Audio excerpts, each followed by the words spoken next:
A kú déédé àsìkò yìí, kókó inú ìwé ìròyìn la mú wá fún yín láti inú àwọn ìwé ìròyìn ilẹ̀ Nàìjíríà. Orúkọ tèmi ni Ọmágbémisọ́lá Ọmọlọ́rọ̀mádé. Sí ìyàlẹ́nu, ẹgbẹ́ òṣèlú All Progressives Congress (APC) ẹ̀ka ìpínlẹ̀ Edo ti kéde ìpinnu wọn láti má bu ọwọ́ lu ìwé àlàáfíà Peace Accord ní kété tí ó kù wákàtí méjì tí àkókò ayẹyẹ ìbuwọ́lù yóò wáyé. Eré ìtàgé yìí ń wáyé síwájú ìdìbò gómìnà tí yóò wáyé ní ọjọ́ 21 oṣù kẹsàn-án ọdún 2024.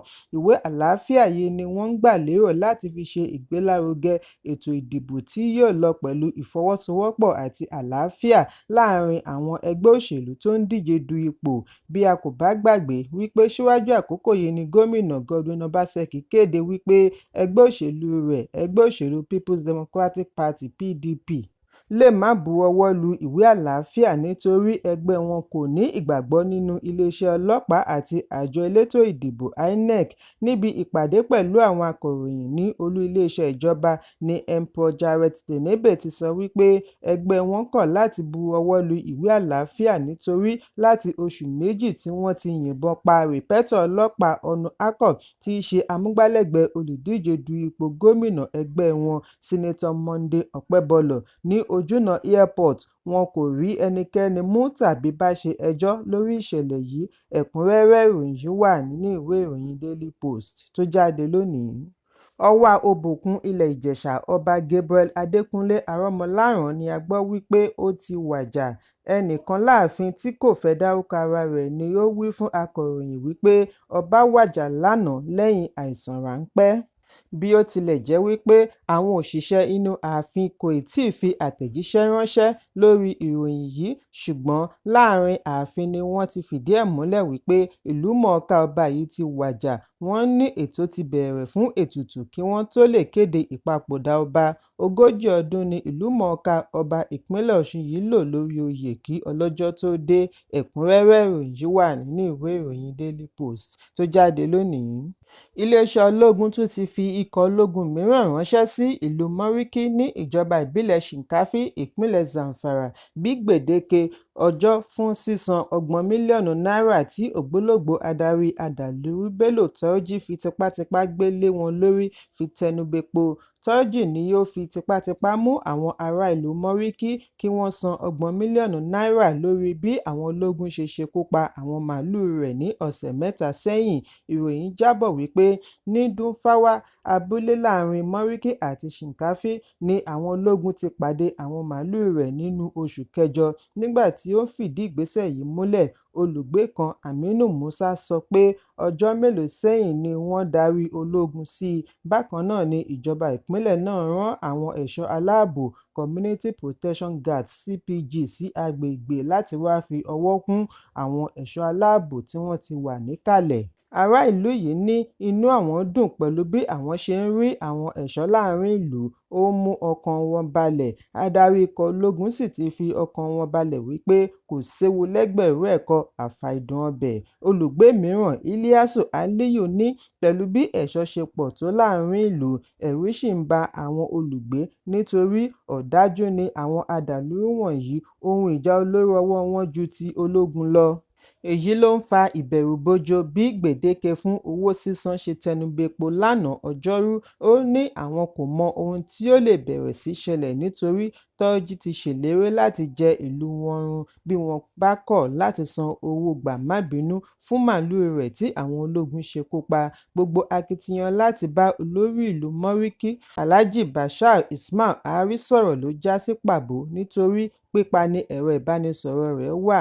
Bí akọ̀ròyìn ṣe gbìyànjú àti pè é, ọjọ́ Ìṣẹ́gun ni olórí ológun agbèfọ́ba Christopher Musa sọ wípé ọjọ́ Turji lórí èèpẹ̀ dì kan bí ó ti kéde wípé àwọn òṣìṣẹ́ rẹ̀ ti bẹ̀rẹ̀ wíwá adàlúrú. Ẹ̀kúnrẹ́rẹ́ ìròyìn yìí wà nínú ìwé ìròyìn Daily Trust tó jáde lónìí. Ẹgbẹ́ Afẹ́nifẹ́re ti sọ wípé kò lẹ́tọ̀ọ́ kí wọ́n fi àwọn tí wọ́n ń ṣe ìfẹ̀hónúhàn lórí ebi àti ìṣòro ọrọ̀ ajé sínú ẹ̀wọ̀n lórílẹ̀-èdè. Afẹ́nifẹ́re sọ èyí látàrí ìdájọ́ ilé-ẹjọ́ gíga tí yóò wáyé láìpẹ́ lórí àwọn olùfẹ̀hónúhàn fòpin sí ìṣèjọba tí kò dára bí wọ́n ti ṣe ìkìlọ̀ fún ìjọba lórí ìgbésẹ̀ ìṣèjọba apàṣẹwàá. Àfihàn yìí wáyé nínú àtẹ̀jáde ẹgbẹ́ tí Pa Ayọ̀ Adébánjọ ń darí, tí igbákejì adarí Ọba Ọládípọ̀ Ọláìtàn buwọ́wọ́ lù pẹ̀lú akọ̀wé ẹgbẹ́, Adájọ́ Ọmọọba Fálóyè. Ìròyìn jábọ̀ wípé àwọn olùfẹ̀hónúhàn 10 ni wọ́n fi ẹ̀sùn kàn ní ilé-ẹjọ́ lórí ẹ̀sùn wípé wọ́n ń dàlúrú, wọ́n tún gbìyànjú àti gbàjọba kí adájọ́ ilé-ẹjọ́ gíga tó gba ìyọ̀ǹda wọn pẹ̀lú ọgọ́rùn-ún mílíọ̀nù náírà lánàá. Ṣùgbọ́n ẹgbẹ́ Afẹ́nifẹ́re pè fún ìyọ̀ǹda àwọn wọ̀nyí ní kíákíá bí wọ́n ti kìlọ̀ fún ìṣèjọba Tinubu kí ó má fi ọgbọ́n wọnú ìṣèjọba apàṣẹwàá tí yóò lè dẹ́kun àti ṣe ìfẹ̀hónúhàn. Afẹ́nifẹ́re ní lórí àwáwí wípé wọ́n fura wípé àwọn ará ilẹ̀ òkèèrè kan ló ṣe àtìlẹ́yìn fún ìfẹ̀hónúhàn kò tó ìdí fún ààrẹ láti ju àwọn wọ̀nyí sẹ́wọ̀n. Wọ́n rán ààrẹ Bọ́lá Tinubu létí wípé àwọn ará ilẹ̀ òkèèrè ti fìgbà kan rí ṣe àtìlẹ́yìn fún un láti ṣe ìfẹ̀hónúhàn tako ìṣèjọba ààrẹ ìjẹta Goodluck Jonathan, bí ó tilẹ̀ jẹ́ wípé Jonathan sọ ẹ̀dùn ọkàn rẹ̀ níta gbangba pẹ̀lú gbogbo ẹ̀rí láti fi gbé ọ̀rọ̀ rẹ̀ lẹ́sẹ̀. Síbẹ̀, kò torí èyí gbá wọn sẹ́wọ̀n tàbí fi ẹ̀sùn ìdìtẹ̀gbàjọba kàn wọ́n nílé-ẹjọ́. Fún ìdí èyí, ààrẹ Tinubu pẹ̀lú ẹgbẹ́ òṣèlú rẹ̀ kò ní ẹ̀tọ́ láti pe olùfẹ̀hónúhàn tako ìṣèjọba tí kò dára sí ilé-ẹjọ́, pàápàá jùlọ àwọn olùfẹ̀hónúhàn tí kò dìhámọ́ra ogun tàbí tí wọ́n jẹ́ ọmọdé underage. Wọ́n ní kàkà kí ìjọba fi ẹ̀sùn kan àwọn wọ̀nyí, ìjọba gangan ló jẹ̀bi ẹ̀sùn economic treason látàrí àìṣàmójútó ọrọ̀ ajé dáadáa. Ẹ̀kúnrẹ́rẹ́ ìròyìn yìí wà nínú ìwé ìròyìn Daily Trust tó jáde lónìí. Ọba ilẹ̀ Bìrìtìkó Ọba Charles kẹta ti gbàlejò ààrẹ Bọ́lá Tinubu ní ààfin rẹ̀ ní Buckingham, ìlú London lánàá. Ìdílé ọba ṣe ìkéde yìí lónìí lórí ẹ̀rọ abánidọ́rẹ̀ẹ́ bí wọ́n ti ṣe àfihàn ìpàdé adarí méjèèjì, ìpàdé tí ó ṣe àfihàn ipa pàtàkì nínú ìtàn àjọṣepọ̀ láàrin United Kingdom àti Nàìjíríà, bí àwọn adarí méjèèjì ṣe jíròrò lórí àǹfààní tí wọ́n lè ṣe fúnra wọn. Ẹ̀kúnrẹ́rẹ́ ìròyìn wà nínú ìwé ìròyìn The Nation tó jáde lónìí. 400 ọmọ orílẹ̀-èdè Nàìjíríà ni wọ́n ti lé padà sí ilẹ̀ baba wọn láti orílẹ̀-èdè United Arab Emirates, gẹ́gẹ́ bí iléeṣẹ́ amóhùnmáwòrán NTA ṣe jábọ̀. Pápákọ̀ òfurufú Nnamdi Azikiwe ìlú Àbújá ni òṣìṣẹ́ láti ọ́fíìsì National Security Adviser (NSA) ti gba àwọn wọ̀nyí pẹ̀lú àjọṣepọ̀ National Commission for Refugees, Migrants and Internally Displaced Persons, National Agency for the Prohibition of Trafficking in Persons (NAPTIP), National Emergency Management Agency (NEMA), pẹ̀lú àwọn àjọ ìjọba mìíràn tí ọ̀rọ̀ kàn. Nínú ọmọ orílẹ̀-èdè 400 tí wọ́n dá padà láti UAE láti rí ọkùnrin 310, obìnrin 90. Ẹ̀kúnrẹ́rẹ́ ìròyìn yìí wà nínú ìwé ìròyìn Punch tó jáde lónìí. Ikọ̀ ọlọ́pàá ìpínlẹ̀ Rivers ti fi ọwọ́ ṣìkún òfin mú ọ̀gbẹ́ni ẹni ọdún 31 tí wọ́n pe orúkọ rẹ̀ ní Fred Monday, tí ó ń pe ara rẹ̀ ní rìpẹ́tọ̀ ọlọ́pàá láti darí ikọ̀ ìdigunjalè láàrin ìpínlẹ̀. Kọmíṣánná ọlọ́pàá ìpínlẹ̀ Ọlátúnjí Dìísù ni yóò pàtẹ àwọn wọ̀nyí pẹ̀lú àwọn ọ̀daràn mìíràn tí ọwọ́ tó káàkiri fún oríṣiríṣi ẹ̀sùn. Dìísù ní àṣírí Monday tú nígbà tí ọwọ́ tó pẹ̀lú àwọn 5 mìíràn tí wọ́n fura wípé wọ́n jẹ́ ọmọ ẹgbẹ́ òkùnkùn níbi ìgbaniwọlé initiation tó wáyé ní ìlú Luegbo, ìjọba ìbílẹ̀ Kana.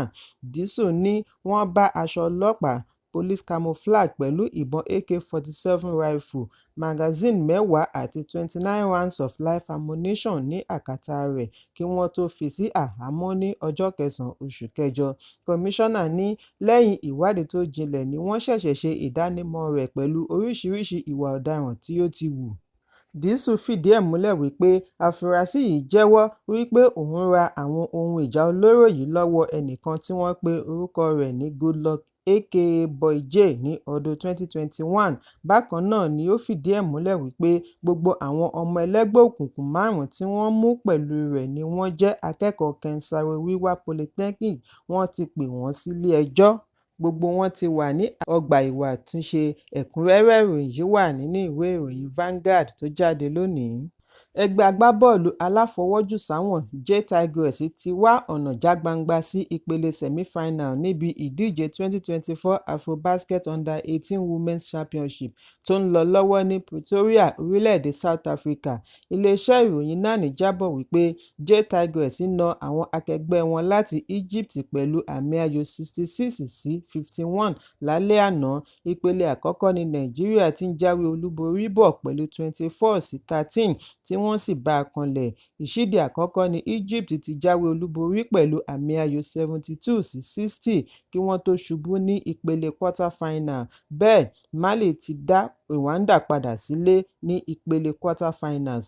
Ọ̀la ọjọ́ Ẹtì ni ikọ̀ Nàìjíríà yóò kojú Uganda ní ìpele semi-final bí Cameroon àti Mali yóò ṣe gbéná wojú ara wọn níbi ìdíje mìíràn. Ẹ̀kúnrẹ́rẹ́ ìròyìn yìí wà nínú ìwé ìròyìn Daily Trust tó jáde lónìí. Kókó inú ìwé ìròyìn tòní kò ní jù báyìí lọ. Ẹ pàdé mi lọ́la fún àkọ́tún ìròyìn. Kí a tó lọ, ẹ má ṣaláì fi àkíyèsí yín ránṣẹ́ kí ẹ sì bá wa subscribe sójú náà wa lórí YouTube kí kókó inú ìwé ìròyìn lè máa tẹ̀ yín lọ́wọ́ ní kíákíá.